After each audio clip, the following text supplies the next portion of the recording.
La defensora del pueblo, la defensora del pueblo ha dicho claramente que las políticas de educación por parte del gobierno hoy está generando exclusión y discriminación en los pueblos indígenas.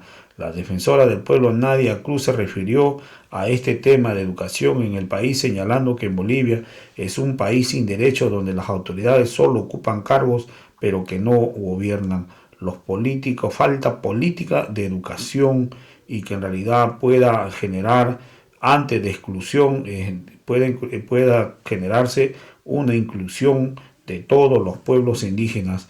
Ha llegado el momento de trabajar por la educación, mencionó la defensora del pueblo Nadia Cruz.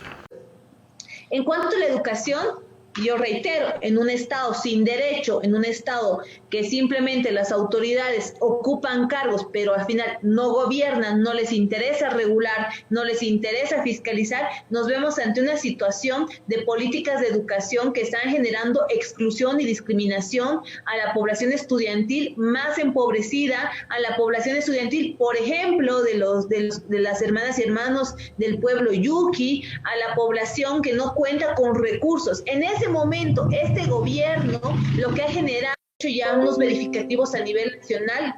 Básicamente la conclusión preliminar es que no existe una comprensión clara por los actores de educación de cómo van a implementar la educación virtual, de la educación a distancia, ni de ninguna otra. En ese momento, este gobierno le ha quitado el derecho a la educación a la población de Bolivia y además de estos informes, pues vamos a ver la posibilidad de interponer acciones constitucionales. Una que la vamos a realizar sí o sí es una de inconstitucionalidad contra el decreto que establece la educación virtual. Asimismo, vamos a ver la posibilidad de interponer otro tipo de acciones, porque, reitero, en este momento el derecho a la educación en este gobierno no está siendo garantizado. En cuanto a la educación, yo reitero, en un Estado sin derecho, en un Estado que simplemente las autoridades ocupan cargos, pero al final no gobiernan, no les interesa regular, no les interesa fiscalizar, nos vemos ante una situación de políticas de educación que están generando exclusión y discriminación a la población estudiantil más empobrecida, a la población estudiantil, por ejemplo, de las hermanas y hermanos del pueblo Yuki, a la población que no cuenta con recursos. En ese momento, este gobierno lo que ha generado ya unos verificativos a nivel nacional.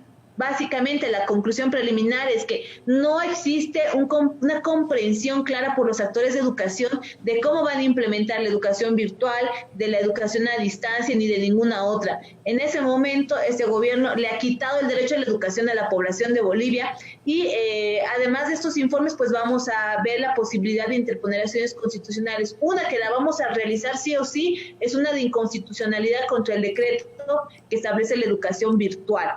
Asimismo, vamos a ver la posibilidad de interponer otro tipo de acciones, porque, reitero, en este momento el derecho a la educación en este gobierno no está siendo garantizado.